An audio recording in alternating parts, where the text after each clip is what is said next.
ایک شخص MBBS کرنے کے بعد ڈاکٹر بن گیا۔ اس نے ایک شہر میں ماٹھا سا کلینک کھول لیا، مگر کلینک کوئی اتنا خاص نہیں چلتا تھا۔ زیادہ تر وقت ڈاکٹر صاحب مکھیاں ہی مارتے رہتے تھے۔ ایک دفعہ ایک فارمیسی ریپ اس کی کلینک پر آیا اور اس نے کہا کہ ڈاکٹر صاحب آپ ہماری یہ اینٹی بایوٹک لکھیں، ہم آپ کا پورا کلینک رینوویٹ کروا دیتے ہیں، آپ کا کلینک مکمل ایئر کنڈیشنڈ ہو جائے گا۔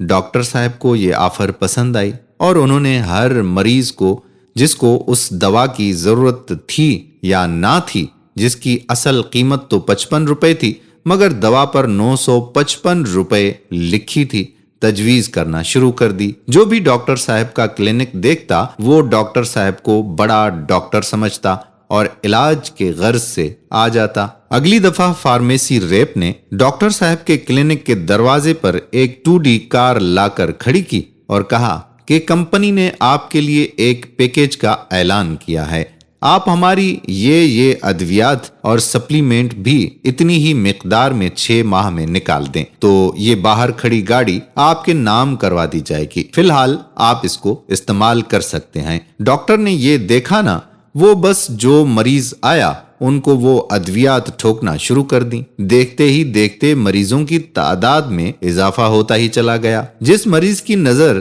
ڈاکٹر صاحب کی گاڑی پر پڑتی وہ ایک دفعہ دوائی لینے کلینک میں داخل ہو جاتا۔ علاقے میں ڈاکٹر صاحب ایک نیک صفت انسان بھی مشہور ہو گئے، کیونکہ بالکل کم ڈاکٹری فیس میں مریض چیک کرنا، کچھ پیسے سب کے سامنے جمعے والے دن مسجد میں دے دینے اور کسی غریب مریض کو اپنی فیس معاف کر دینے سے لوگوں نے ان کی تعریفیں کرنا شروع کر دیں۔ اب مختلف فارمیسیز نے ان سے رابطہ کرنا شروع کر لیا، کوئی ان کو ملیشیا، کوئی انڈونیشیا، کوئی ہانگ کانگ اور دیگر ملکوں کے ٹور کرواتا۔ فیملی کے ساتھ بھوربن 5 اسٹار ہوٹل میں مفت قیام اور وارے نیارے ہو گئے، جس کو دیکھ کر لوگ اور زیادہ متاثر ہوتے۔ اسٹاف مریضوں کو بتاتا کہ ڈاکٹر صاحب امریکہ ایک ہفتے کا کورس کرنے گئے ہوئے ہیں۔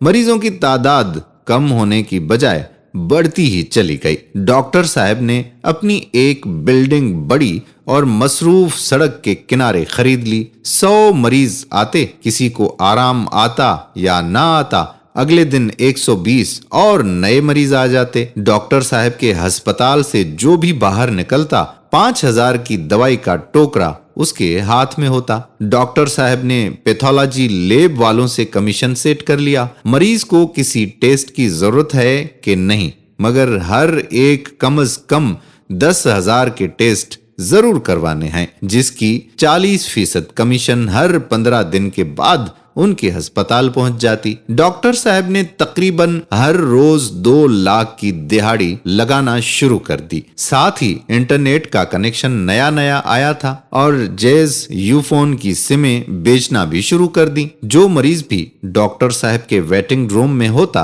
ان کو ان کا اسٹاف سمیں خریدنے کی آفر بھی لگا دیتا۔ ڈاکٹر صاحب نے باہر اسٹور والے سے بات کر کے اپنی کچھ پروڈکٹ بنوا لی اور اس اسٹور پر رکھوا دی۔ ایک دوا اگر 100 کی ملٹی نیشنل کمپنی کی ملتی تھی تو انہوں نے اپنی بنوائی ہوئی دوائی 1500 روپے والی لکھوانا شروع کر دی، جو صرف انہی کے اسٹور پر ہی دستیاب ہوتی تھی۔ مریض یہی سمجھتا کہ ڈاکٹر صاحب نے تو اپنی صرف 100 روپیہ فیس ہی وصول کی ہے۔ جب کاروبار اور پیسہ مزید بڑھا تو ڈاکٹر صاحب نے ریئل اسٹیٹ میں بھی پیسہ انویسٹ کر دیا۔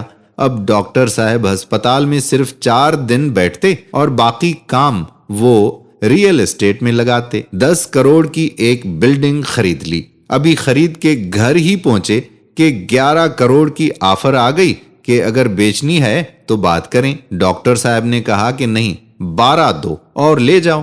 چنانچہ 11:30 میں کیس ڈن ہو جانا۔ مریضوں کو ڈاکٹر صاحب نے کمیشن پر دوسرے بڑے ڈاکٹروں کو ریفر کرنا شروع کر دیا۔ پہلے خود پیسے جھاڑے، پھر جب سب کچھ نچڑ گیا تو پھر ایک اور بڑے ڈاکٹر کی تعریفیں کر کے